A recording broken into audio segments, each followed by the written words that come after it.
Let's jump to gun control because the House has passed a gun control package, sending it to Joe Biden's desk after McConnell and other Republicans defy Trump and vote for the bill. No, let me tell you, they did not defy Trump. They defied the will of their voter base. Right. Yes. And I will not forget Shelley Moore Capito in West Virginia, what you did, because you are a scumbag. I am rightly pissed off about this. Second most Trump supporting state in the country. And she's not up for re-election for 4 years, so she thinks she can get away with this, that she can spit on her constituents as if West Virginians want gun control. Well, thank God for Missouri, because in Missouri we have the Second Amendment Preservation Act, and this is a law that was passed 2 years ago, signed by the governor, Mike Petersen, that effectively punishes Missouri police officers and their institution, whichever one that they are a part of, with a $50,000 fine if Missouri police officers are to act in coordination with federal officers enforcing federal laws, if they are not against the law in Missouri. So if you're breaking Missouri law, then the police officers can participate. But in Missouri, if Joe Biden passes a gun control package and it's not in Missouri's law, then Missouri police officers are not allowed to participate. And the feds still can, but not Missouri police. We also have from governor.nh.gov, HB 1178, signed into law, an act prohibiting the state from enforcing any federal statute, regulation, or presidential executive order that restricts or regulates the right of the people to keep and bear arms. So the state cannot. The feds can come in, but not the state. So it is Missouri, but I mean, I don't know how relevant that is. Sorry. It's because I think my understanding of the federal law is that it provides funding and support to states in implementing their own red flag laws. Am I mistaken? Well, this is not about red flag laws. Right. This is about the NFA. This is about any restriction on any gun that's not codified in New Hampshire. It's not nullification, but it's something similar in a sense. Right. Like we want. I mean, well, there's things like that happen in context outside of gun where the state's like, we're not going to help the feds. It's commandeering. Sort of like sanctuary state. I mean, the feds can't force the state to spend their money and resources enforcing federal law. Right. Right. And that's what it would be.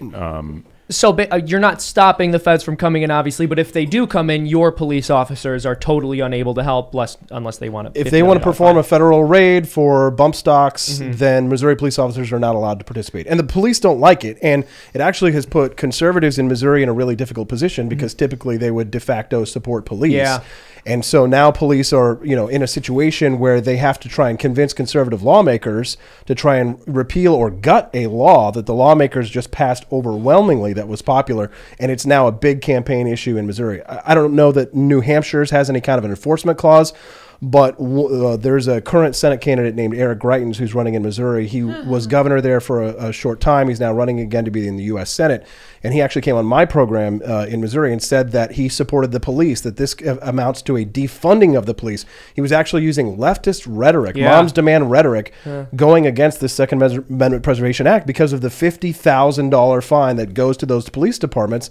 Well, I guess it does amount to a de facto defunding of police. But because Missouri conservatives are more inclined to support gun rights than they are to support the police, it puts Republicans in a really difficult spot. And I think it's actually a beautiful thing to do. I hope more states copy us. No, I hear you. And I just want to mention, if anyone had any illusions that the police will not enforce gun control laws or come take your guns because they're conservatives, this clearly demonstrates that they will. Is it the kind of thing where if two cops in a cop car come and do it, that it's $100,000, like $50,000 twice, them and the partner? Per incident. Right. So if there's a gun raid and the FBI is asking for local law enforcement to help participate, which happens all the time, because usually it's actually about money, because what they want to do is civil asset forfeiture, because we have this thing called equitable sharing. And the process is that they come in, they do a raid, the state takes some of the money, the feds take some of the money, they split the proceeds, and then they walk out happy. But the state police officers are mad because if they aren't breaking a Missouri state law, they can't participate with the feds and they can't share in the spoils of war, right? So that's really the issue, is the question of how much money that these police departments are losing. And that's why I think it's a critical issue, because it places conservative values against the law. And when conservatives are asked whether or not they're going to support the police or they're going to support gun rights, the rights are what's more important than the cultural, we support police, rah, rah, rah kind of a thing, right? So I think it's a rubber hits the road issue for anybody running for political office. Ask them about Missouri SAPA law. Ask them about what New Hampshire is doing here.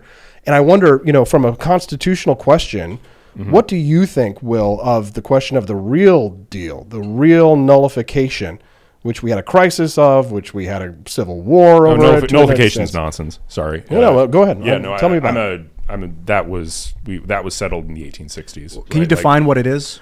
Oh, nullification is the right of a state to defy or somehow overturn federal law in its jurisdiction, right? And so the feds would not be able, in nullification, the police officers would actually prevent the feds from enforcing their rights. Aren't they doing that in some places though? No, I mean they're the only thing that they've done is like states can say basically do what they did in here, which is like we will not help you. Right, like not that we're saying that your law doesn't apply here, but rather we will not help you enforce your law. Like that's your problem. If you want to come in and enforce it, you have the right to do that. Go for it. But we're not going to help you enforce federal law. That's okay because state and federal government are different sovereigns, right? But that's not a disrespect of federal sovereignty because it's still saying the federal government has the right to enforce its law anywhere in the United States. I mean, a world where you accept nullification is a world where New York says that's fascinating that you have this new rule that says we can't stop people from, we can't have our concealed weapons thing. That's funny that you have that Second Amendment, but we're going to do what we want in New York. And if that means depriving everyone of their right to guns, you have no say in it. We're going to nullify that Supreme Court ruling. Like, right? I think that's hold on. Though. That's what they're trying to do. I hear you. I hear you, and I think you're making good arguments. And I'm not totally on one side or the other here, but I would say this.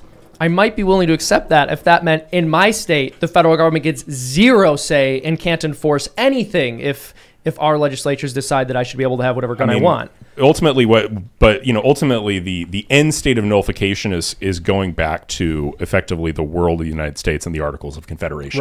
Right. It is the end of, and I'm like, no, actually, historically, that was terrible. And I don't want civil war in the United States. No. But that's how we get there, right? Like, we want to go back to a world where we had a very weak federal government, and I mean, ultimately that there was very Well, I got to be honest, we got a pretty strong federal government. I don't know that civil war is out of the question. Yeah. No, I mean, actually, this is probably where I disagree with you all. I think we actually do have a very strong federal government, and I think that as a result of that, civil war is totally out of the question. But if the federal government were to pass a law that were to ban guns federally, right, then the state says, no, actually, we're going to nullify that because we actually interpret the Constitution as it is clearly written. I mean, you'd be in favor of the feds being able to enforce a law that would ban guns federally. If the state wanted to nullify it, you would be no. The state can't do that. The civil war. Obviously, I think the hypothetical has a problem because the state could go to court and say this is unconstitutional under the Second Amendment, and we know how that would end up now, right? Because the Supreme Court would say so. But just as a matter of principle, right? Like I don't think. If on any random litigated issue, if the state disagrees with the federal government, but and they litigate, the federal government wants to impose its law on the state litigates, and all the courts say, no, the federal government can do this. It's clearly within federal authority.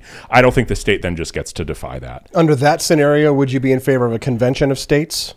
I mean, I'd be in favor of changing federal law. I would be in favor of changing federal law at that point. Are there no circumstances where you think Article 5 of the Constitution would ever arise? I don't want a revolution, man. Revolutions are generally bad. Damn, I want a revolution. No, they never turn out the way people think they will. Like we are like the only revolution that has ever stuck the landing ever. Like think about how bad. But hold on. Well, is 20 years of conflict and death and fighting sticking the landing? And that's as good as it gets, right? And I think it turned out really. We're extremely lucky.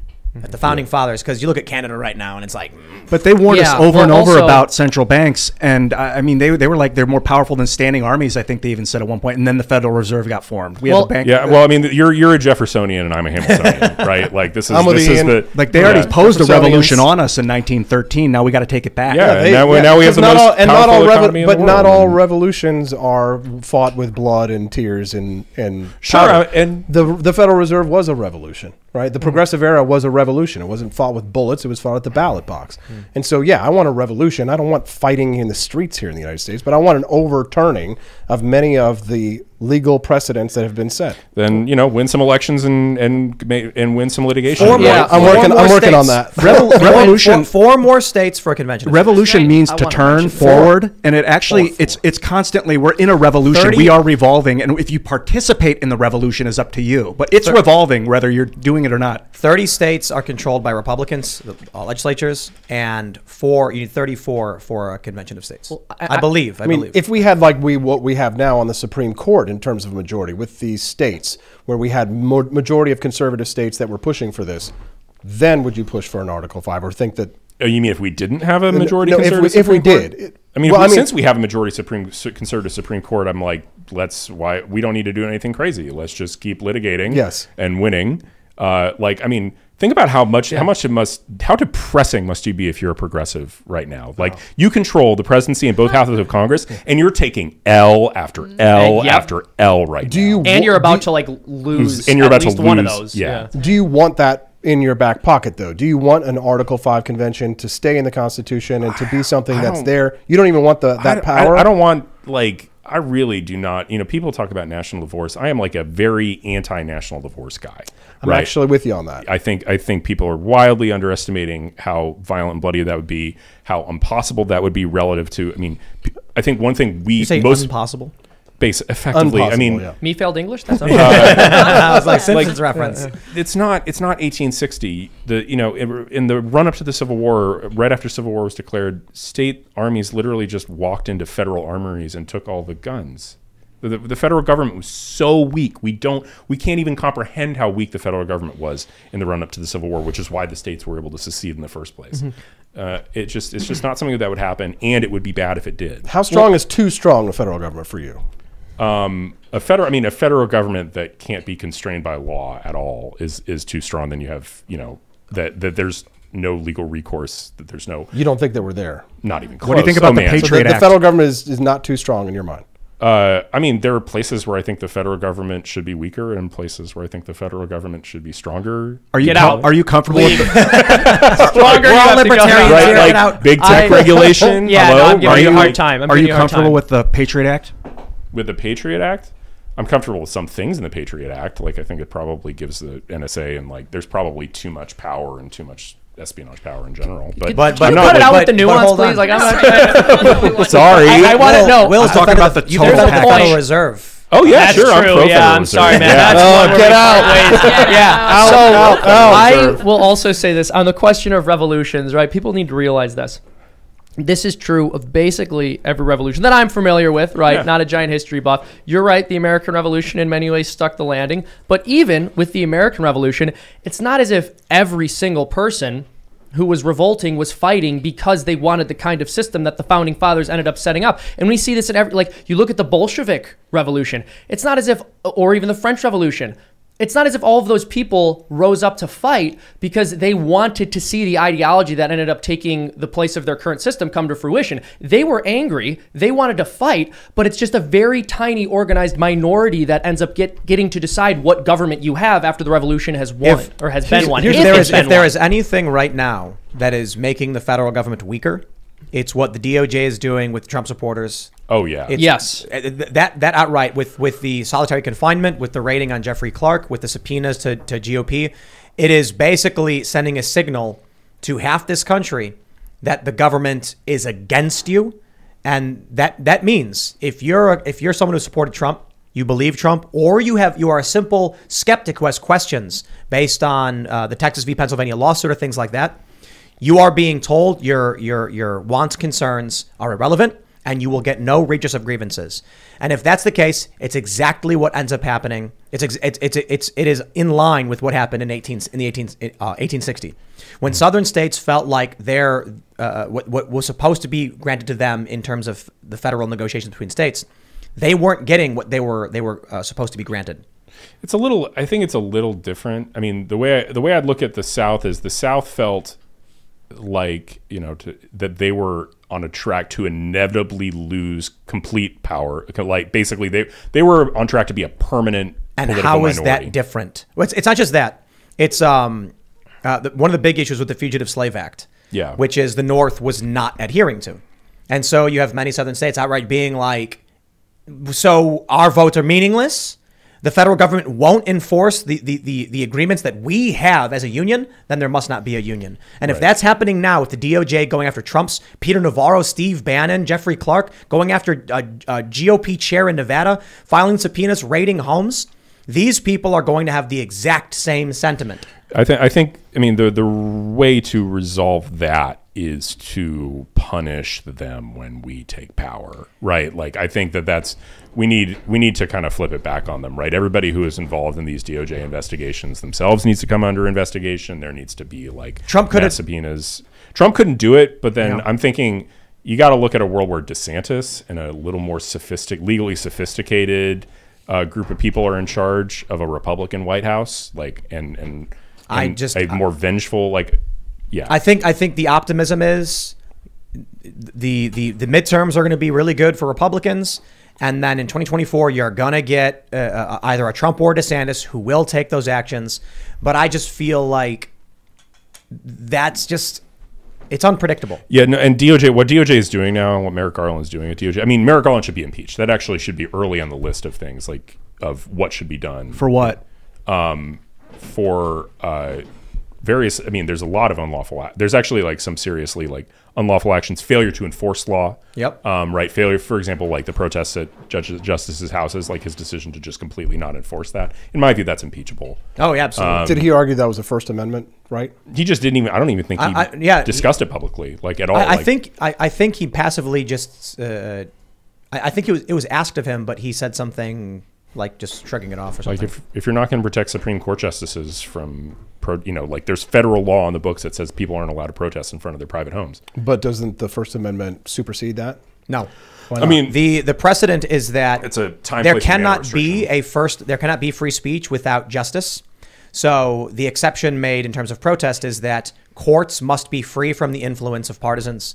Therefore, you are right to speak, but not to influence you are not allowed to pressure the courts through protest. Well, but I guess the real reason that's acceptable is it's a time, place, and manner restriction, right? Like it's saying like you're allowed to protest, you just can't do it in front of their private home, right? And that's what those rules say, and that's the procedural.